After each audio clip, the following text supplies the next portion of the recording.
Hi guys, today I'm going to talk about what causes those little lumps that you see underneath your skin.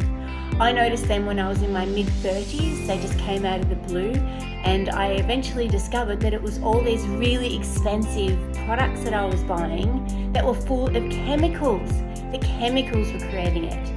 That's the reason why I started to look for alternatives for the Homepeel range. I wanted to have natural but powerful, natural but active, because a lot of the time the natural products just didn't work. They were a little bit wishy-washy.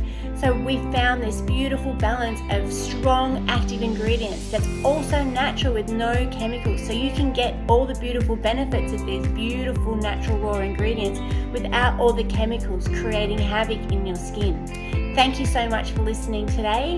Again, this is me. I always do my products, my videos without any makeup on.